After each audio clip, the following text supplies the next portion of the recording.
Jeff Domenech, donc vous venez de nous montrer un film à Marseille en projection spéciale qui s'intitule Belmondo itinéraire, un film qui a été présenté au Festival de Cannes.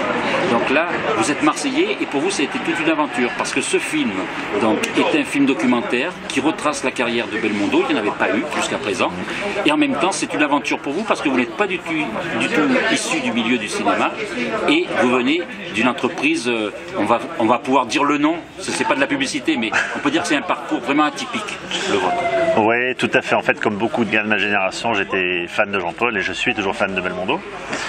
Et j'ai grandi avec les films de Belmondo, avec le fameux cinéma du dimanche soir sur TF1. Et Belmondo, ça a toujours été mon héros, voilà, mon super héros. J'ai grandi sous les affiches de Belmondo. J'ai fait des études audiovisuelles sur Marseille.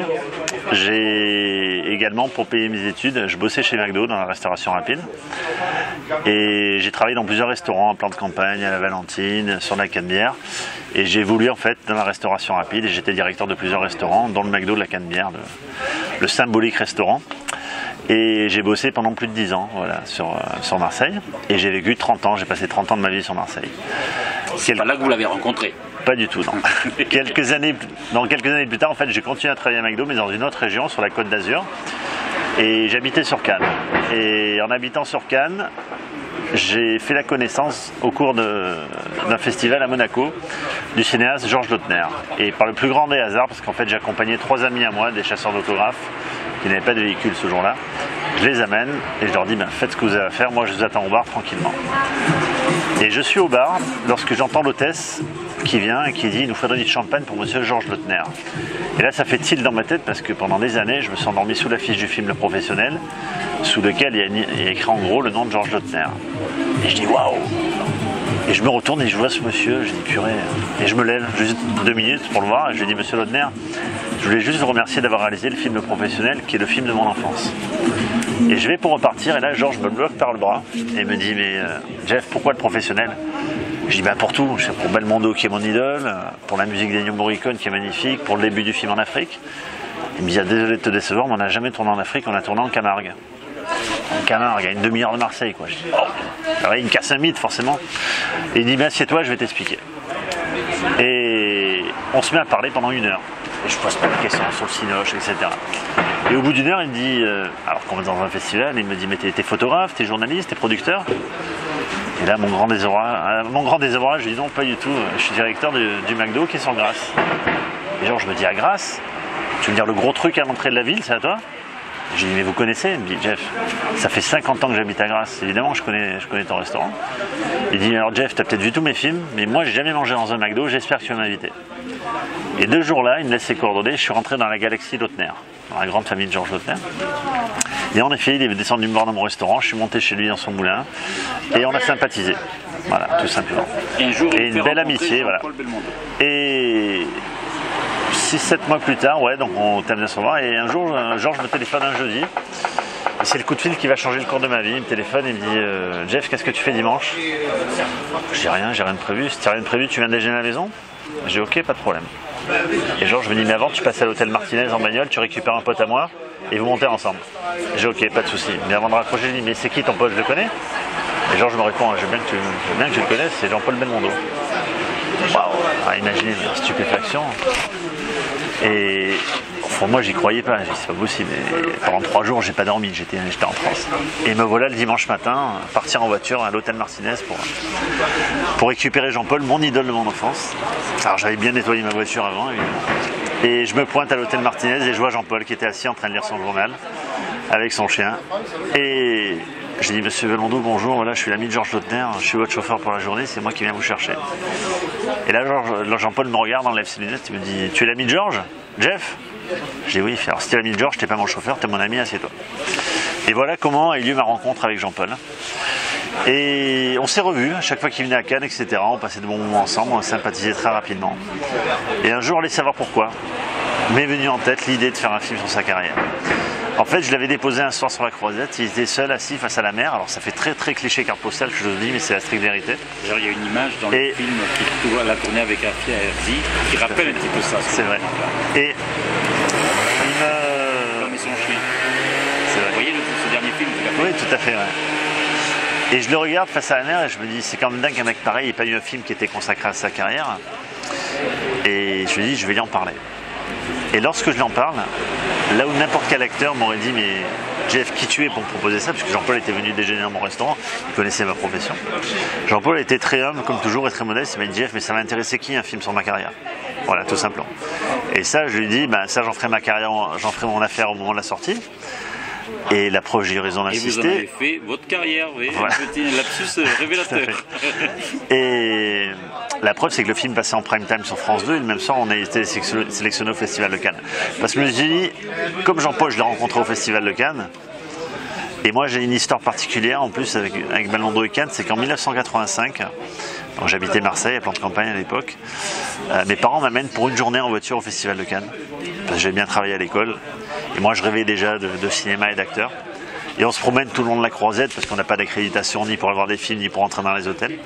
Et devant l'hôtel Martinez, il y a une immense photo de Belmondo qui annonce son prochain film qui était Hold Up.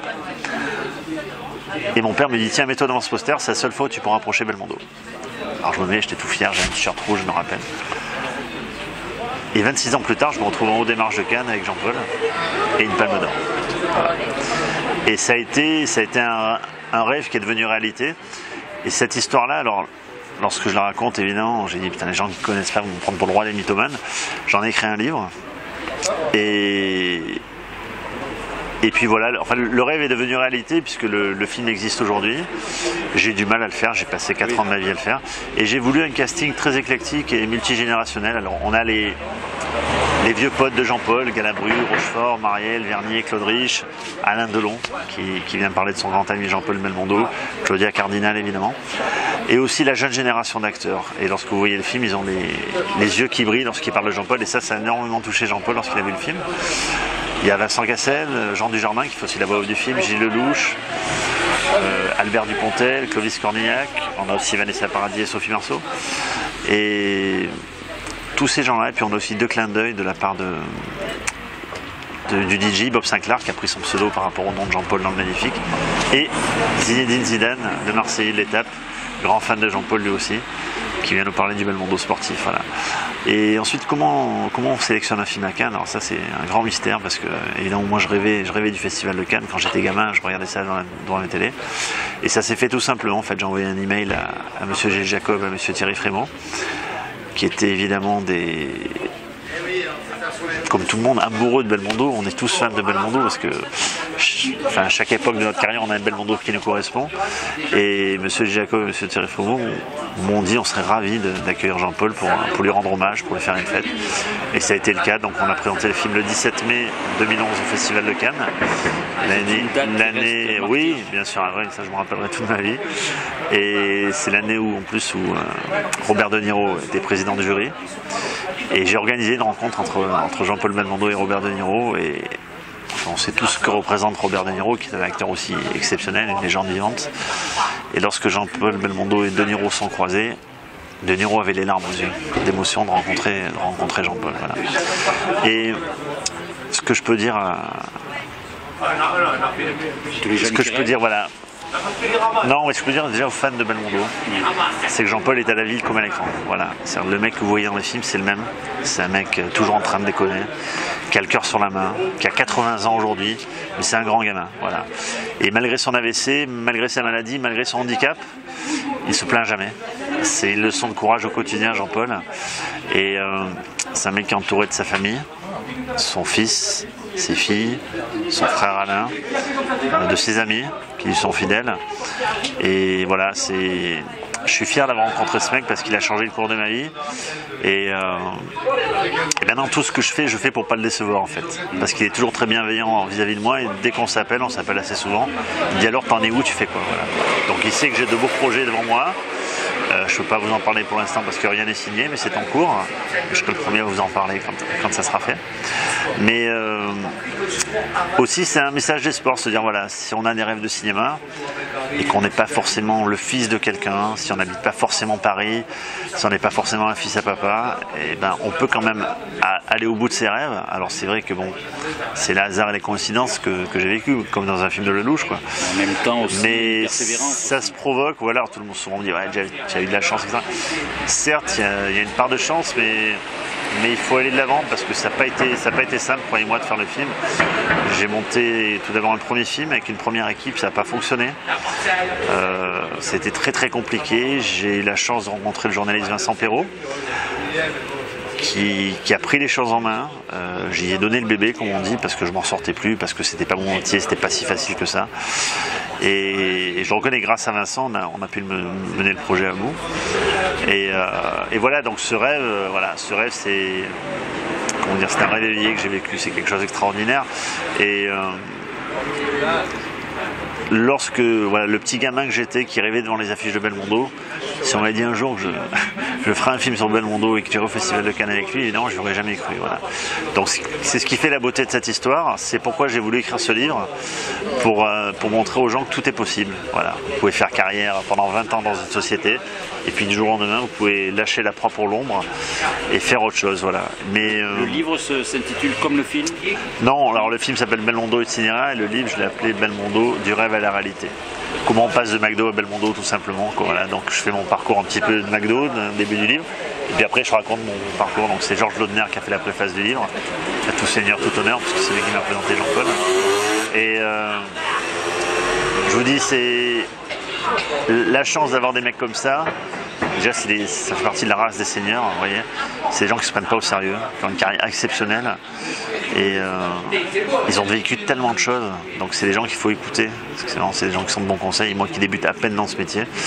Et j'ai eu la chance de me faire des potes dans ce métier. Comme Jean Dujardin avec qui je suis resté en contact, Gilles Lelouch, Albert Dupontel. Et voilà, donc c'est des gens tous amoureux de Belmondo, mais qui sont aussi très bienveillants vis-à-vis de moi. Donc,